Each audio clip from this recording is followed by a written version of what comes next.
जय हिंद। हम लोग देख रहे हैं एनसीईआरटी मैथ। इससे पहले हम लोग ग्राफ के बारे में देखे थे।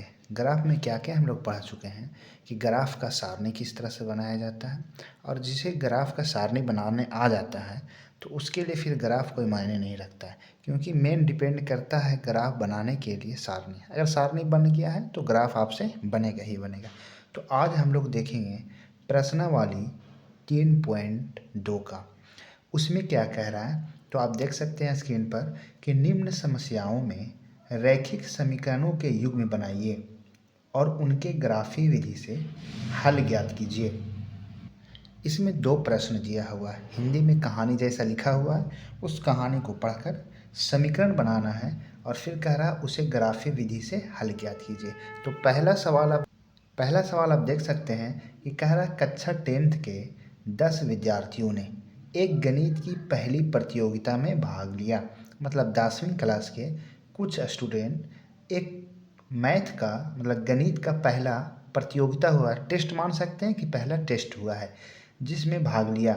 यदि लड़कियों की संख्या लड़कों की संख्या से 4 अधिक है, कह रहा लड़कियों की जो संख्या है वो लड़कों की संख्या से 4 अधिक है। मतलब लड़की कितना है तो लड़का से 4 अधिक है। मान ली लड़की हम बोल दिए कि लड़का जो है वो 2 गो है, तो लड़की कितना होगा, लड़का से लड़की 4 अधिक, मतलब लड़की 6 गो हो जाएगा। अगर लड़का हम बोल दिए कि मान ली लड़का 4 गो है तो लड़की के गो हो जाएगा, तो लड़का से 4 अधिक मतलब 4 4 8 हो जाएगा। तो कह रहा प्रतियोगिता में भाग लिए लड़का तथा लड़कियों की संख्या ज्ञात की। लास्ट में जो लिखा हुआ है उस पर ध्यान दीजिए, क्या ज्ञात करने के लिए कह रहा है। तो कह रहा है लड़कियों की संख्या तथा लड़कों की संख्या ज्ञात कीजिए, और जो ज्ञात करने के लिए कहेगा उसी को मान लेना है। तो यहाँ पे कह रहा है कि लड़कियों तथा लड़कों तथा लड़कियों की संख्या ज्ञात कीजिए। तो हम मान लेंगे कि माना कि लड़कियों की जो संख्या है, माना कि लड़कियों की संख्या x है। कितना लड़की है, x लड़की है।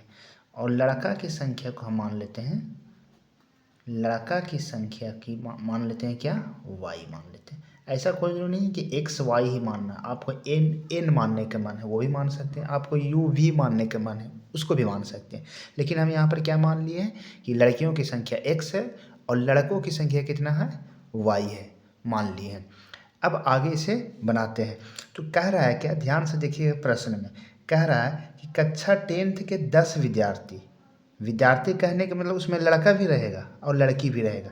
तो प्रश्न में अब जो कह रहा है उसके अनुसार बनाएंगे। तो यहाँ पर लिखेंगे प्रश्न के अनुसार या प्रश्न से।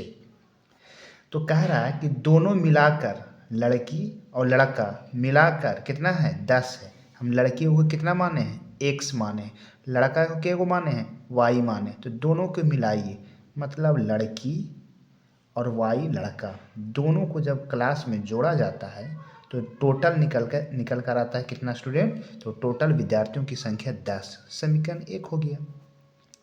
अब क्या कह रहा है, दूसरा समीकरण कैसे बनेगा। अब कह रहा है, फिर से प्रश्न को ध्यान से पढ़िए, आप अपने किताब को वहाँ पे रखिए ताकि पढ़ने में आसानी हो। फिर क्या कह रहा है कि लड़कियों की संख्या क्या माने हैं, तो आप बोलेंगे x माने हैं, लड़कियों की संख्या x। लड़कों की संख्या से, लड़का की संख्या क्या माने हैं, y से। जहाँ पर कहेगा लड़कियों की संख्या लड़का की संख्या से, तो से कह दिया तो बराबर, लड़कियों की संख्या लड़कों की संख्या से 4 अधिक है, तो प्लस में 4। समझ में आ गया, हो गया। लड़कियों की संख्या x माने थे, लड़का की संख्या से मतलब बराबर, बराबर का निशान, कितना अधिक है, 4 अधिक है। कौन अधिक है, तो लड़की अधिक है। किस से, तो लड़का से। अब यहाँ से एक और समीकरण बनकर आएगा, x इधर है प्लस में y, इधर y को बुला लेते हैं, क्या कि x y को एक साइड होना चाहिए, और बराबर में 4 को उधर ही छोड़ देते हैं। समीकरण नंबर, तो ये समीकरण नंबर हो गया 2। अब इसे क्या करना है कि ग्राफ बनाना। तो पहले, इससे पहले वीडियो अगर नहीं देखें तो उसमें जाकर देखिए कि ग्राफ बनाने से पहले आपको एक सारणी बनाना पड़ेगा, क्योंकि उस सारणी के अनुसार ही ग्राफ बनाया जाता है। तो पहले हम सारणी बना लेते हैं, सारणी अगर बनावे आ जाएगा तो फिर ग्राफ आराम से बना सकते हैं इसको। तो चलिए समीकरण मेरे पास 2 मिल गया है, तो हम बनाएंगे अब सारणी। तो पहले चलेंगे समीकरण 1 से। समीकरण 1 से पिछला वीडियो में सही बताए हैं, अगर आप देखे हैं तो समझ में आ रहा होगा अच्छे से। समीकरण 1 से, समीकरण 1 में क्या है, x प्लस वाई बराबर 10, x प्लस वाई बराबर 10। तो क्या करना होता है, x को इधर ही छोड़ दीजिए और y को ओ साइड भेजा जाता है हमेशा, तो y माइनस 10। अब जब ये x अकेला हो जाए तो समझ लीजिए कि बॉक्स बनाने का वक्त आ चुका है। अब बॉक्स बना लेंगे, बॉक्स में ना सारणी बना लेंगे, ताकि उस सारणी की मदद से फिर हम लोग ग्राफ बना पाएँ। तो x और y हो गया। अब यहाँ से देखिएगा कि बराबर का वो साइड जो है, पहले उसके बॉक्स में कुछ कुछ मान अपना मन से रखेंगे।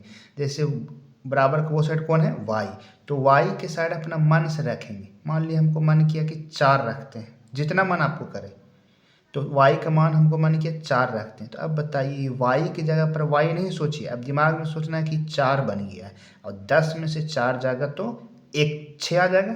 वो 6 जो आएगा वो किसके बराबर आएगा, तो x के बराबर, मतलब x का मान 6 आएगा।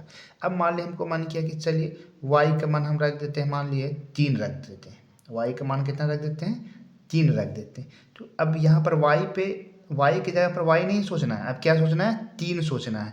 तो अब बताइए 7 माइनस y के घर में कितना है, 3, तो 10 में से 3 माइनस हो जाएगा तो कितना बच जाएगा, 7। वो 7 किसके मान आवेगा, तो x का मान आ जाएगा। अगर आपको और बॉक्स बनाना तो और भी बना सकते हैं, लेकिन ग्राफ ये 2 से भी बन सकता है। अब ये हो गया एक सारणी, तो एक लाइन हम ग्राफ में अब खींच सकते हैं। अब चलिए हम दूसरा समीकरण को बना दें। तो अब लिखेंगे समीकरण 2 से, समीकरण 2 से। समीकरण 2 में क्या है उसको उतार लेंगे। समीकरण 2 में है x माइनस वाई बराबर 4। अब इसको क्या करेंगे, हम बताए थे कि हमेशा y को वो साइड भेज देना है। तो 4 इधर है माइनस में y बराबर के वो साइड जाएगा तो प्लस में y। अब इसको, अब जब x अकेला हो गया तो सारणी बना लीजिए। सारणी बना लेते हैं, ये हो गया हमारा सारणी। अब x y, कोई ऊपर y अगर देना चाहता है तो y ऊपर भी दे सकते हैं, कोई फ़र्क नहीं पड़ता। अब बताइए यहाँ पर किसके बॉक्स में रखेंगे पहले, तो बराबर के वो साइड में जो है y है। मान कि हमको 1 रखने का, 1 रख दिए। अब 1 y की जगह पर 1 रख दिए। अब इसको y नहीं सोचना है, 1 सोचना है। तो 1 जोड़ 4 कितना मिल जाएगा, 4 और 1 5, किसका मान, तो x का मान। तो x की जगह पर लिख देंगे। अब मन किया कि चलिए हम y का मान 2 रख लेते हैं। तो y की जगह पर कितना रख दिए, तो 2। तो 2 जोड़ 4, 4 और 2 6 हो गया। ये हमारा दोनों सारणी बन गया। अब इस सारणी की मदद से क्या बना लेंगे, ग्राफ। तो आपके पास अगर ग्राफ की कॉपी है तो ग्राफ की कॉपी आप निकाल लीजिए। हमारे पास तो अभी अवेलेबल ना है ग्राफ की कॉपी, लेकिन हम इसी सादा पेज पे आपको बता देते हैं, समझ में आ जाएगा। तो चलिए ग्राफ को बनाते हैं। तो देखिए बनाया कैसे जाता है ग्राफ, तो ध्यान से यहाँ पर देख सकते हैं आप। चलिए हम छोटा में बनाते हैं, आपके पास अगर कॉपी होगा तो आप बना लीजिएगा। ये जो होता है एक्स अक्ष कहलाता है। कौन सी अक्ष कहलाता है, एक्स अक्ष। ये जो होता है ये भी एक्स अक्ष ही होता है, लेकिन इधर धनात्मक एक्स अक्ष ही होता है, मतलब प्लस इधर लिखा जाता है और इधर माइनस लिखा जाता है, इसलिए एक्स डैश लगा दिया जाता है।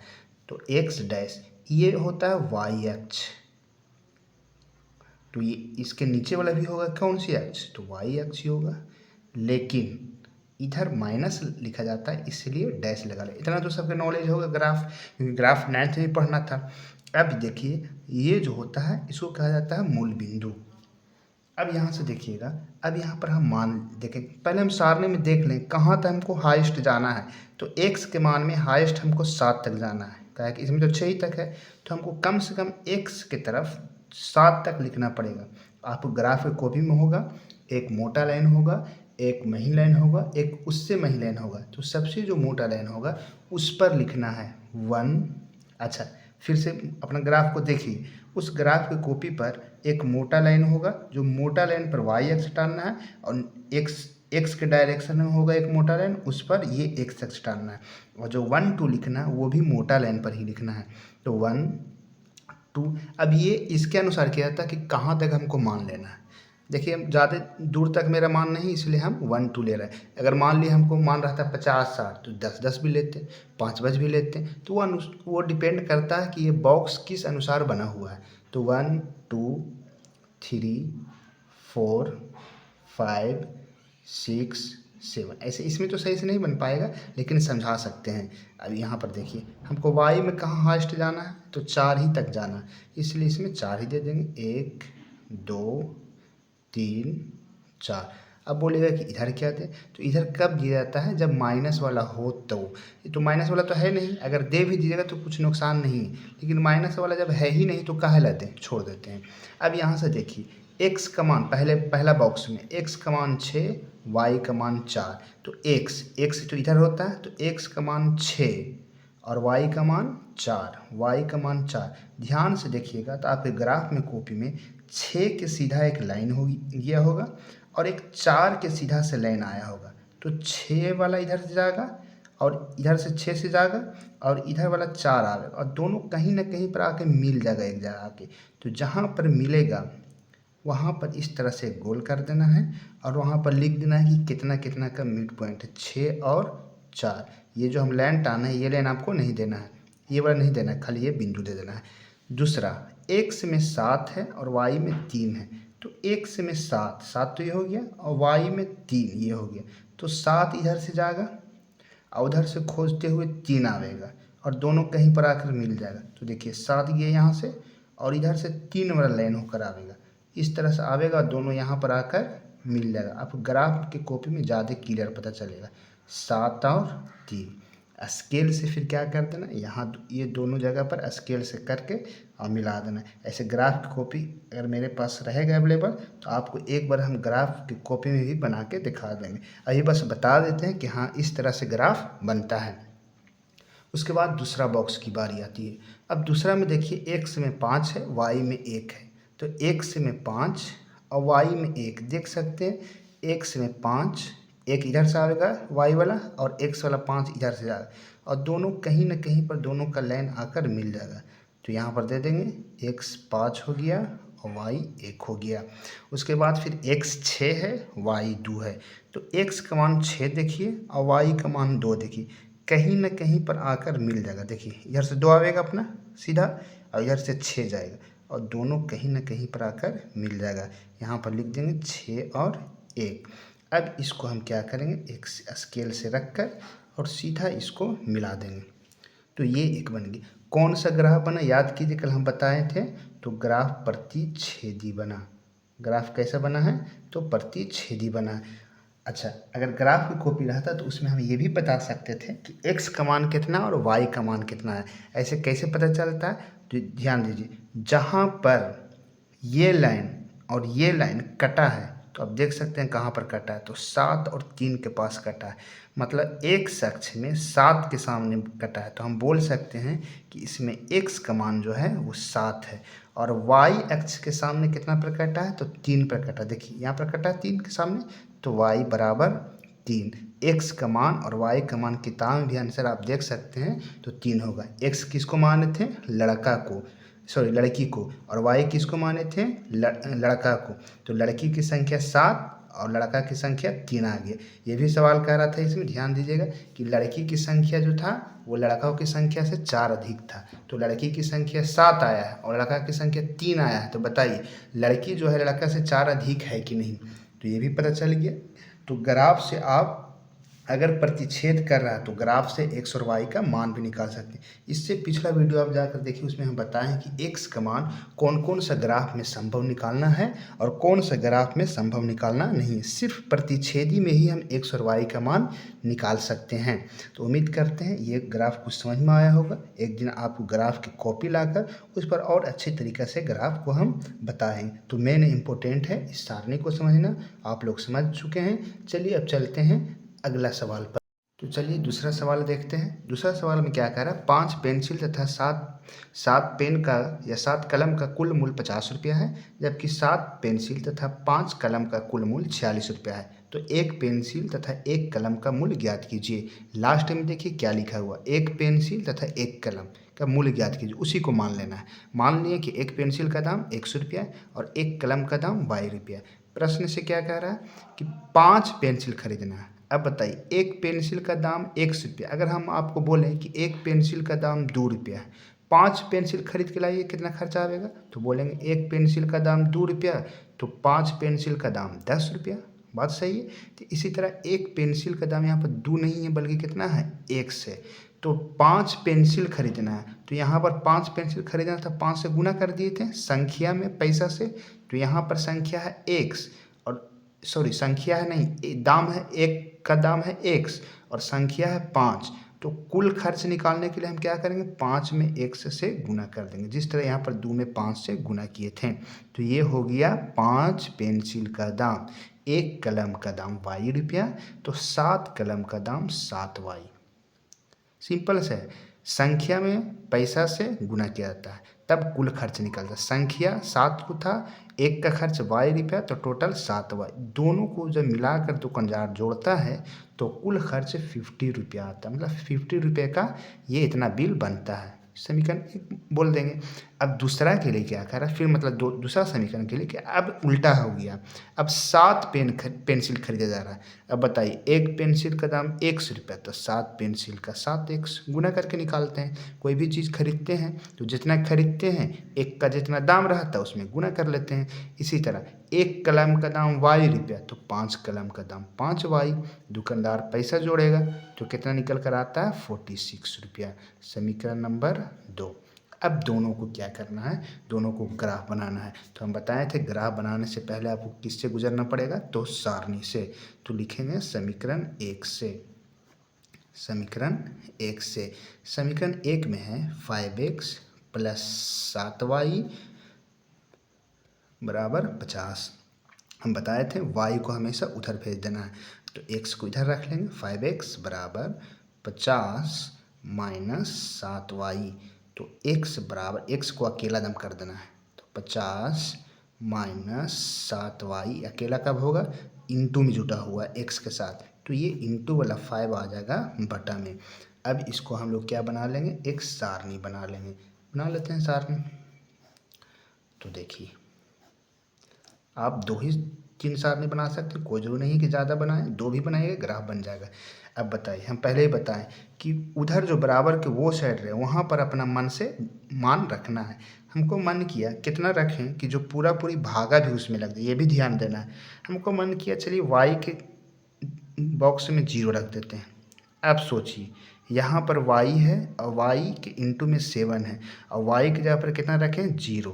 अब बताइए 0 में हम 7 से गुना करेंगे तो 7 0 0, ये पूरा 0 हो गया। 50 में से 0 घटेगा तो 50 ही बचेगा और 50 में 5 से भागा देंगे तो 10 आ जाएगा। अब हमको मन किया चलिए कुछ और मान रख लेते हैं। क्या मान रखें? आपको जो मन में है आप बता सकते हैं। कितना रखें? मन किया चलिए 2 रख लेते हैं, 2 रख ली। या फिर मन किया कि चलिए और 5 रख लेते हैं। ऐसा मान रखना है ना कि जो पूरा पूरी कट जाए। जैसे 2 रखेंगे तो 7 दूनी 14, 56 50 में से 14 घटेगा तो फिर बच जाएगा 36। 36 पूरा 5 से लाएगा नहीं, इसलिए ऐसा मान रखने की कोशिश करते हैं जिससे पूरा पूरी कट जाए 5 से।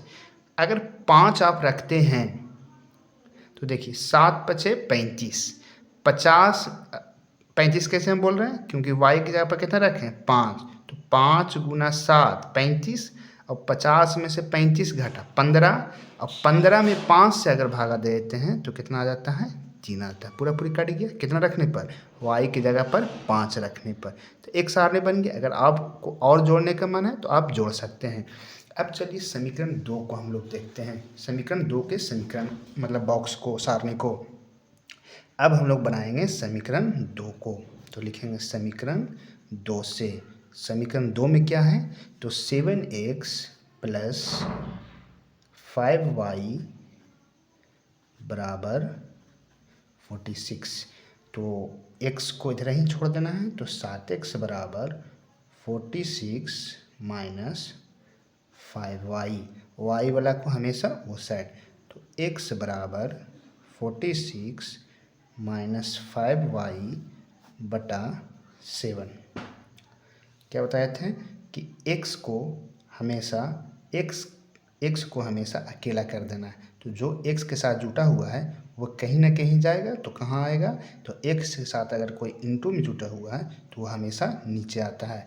तो ये बन गया हमारा दूसरा समीकरण के लिए, दूसरा समीकरण का बॉक्स बनाने के लिए। तो अब इसको हम लोग क्या कर लेते हैं, बॉक्स बना लेते हैं। तो एक्स वाई मन से रखिए, वाई की जगह पर हमेशा वाई की जगह पर स्टार्ट करना है, कहा है कि वाई बराबर वो साइड होता है। कितना रखें आप ही बताइए, कितना रखें। अगर मान लिए हम रखते हैं 0, फिर भी पूरा पूरी नहीं कटेगा, कहा है कि 0 रखेंगे तो 5 0 0, 46 में से 0 घटेगा 46, 7 से लगेगा नहीं। अगर मान लिए हम 3 रखते हैं तो 5 दिए 15, 5 दिए 15, 46 में से 15, 4 में से 1 गया 3, फिर भी पूरा पूरी नहीं कटेगा। 4 रखते हैं तो 5 चौके 20, 26 नहीं कटेगा। अगर हम मान लिए 7 रखते हैं तो 7 5 35, चलिए नहीं कट रहा है तो पॉइंट में लेके चलेंगे, कोई दिक्कत। हम इसमें 5 भी रख सकते हैं। अगर y के जगह मान लिए हम 5 रखते हैं तो 5 5 25, 46 में से 25 घटेगा, 6 में से 5 गया 1, 4 में से 2 गया 2, और ये 7 से कट भी जाएगा। तो ऐसा करते हैं हम y की जगह पर कितना रख लेते हैं, 5 रख लेते हैं। तो बताइए 5 5 25, 25 हो गया, 46 में से 25 घटा 21, और 21 को हम 7 से भागा देंगे, बटा है, बटा का मतलब भागा देना, 21 को 7 से भागा देंगे तो कितना आ जाएगा 3। और कोई सोच के बताइए। तो चलिए अब कुछ और रख लेते हैं, 6 रख लेते हैं, ऐसे पूरा पूरी नहीं कट रहा, 6 5 30, 46 में से ये 6 5 30 पूरा हो गया, समझ में आया 30 कैसे हुआ। 6 वाई की जगह पर रखें गुना 5, 6 5 30, 46 में से 30 गया 16, और 16 में हम अगर 7 से भागा देते हैं तो 7 दूना 14, 16 में से 14 गया तो 2.0, 7 दूना 14, इस तरह से लगते जाएगा। तो 2 बोल सकते हैं। अब देखिए ग्राफ बना दिए, पिछला सारणी बना दिए, पीछे में पिछला सवाल में हम ग्राफ भी बना दिए थे। आप लोग अपने से ग्राफ बना कर देखिए बनता है कि नहीं। एक दिन हम ग्राफ का पेज लाएंगे, उस पेज पर और अच्छे तरीके से ग्राफ को समझा देंगे। तो उम्मीद करते हैं यहाँ तक समझ में आ गया होगा। तो चलिए मिलते हैं फिर से ऐसा ही अगला वीडियो में। जय हिंद। हाँ, और कल में हम लोग देखेंगे, देख सकते हैं आप स्क्रीन पर कल हम लोग क्या पढ़ना है। तो कल ये चीज़ को सारे को हम प्रश्नावली 3.2 के इसके आगे को देखेंगे, जो बहुत इम्पोर्टेंट है।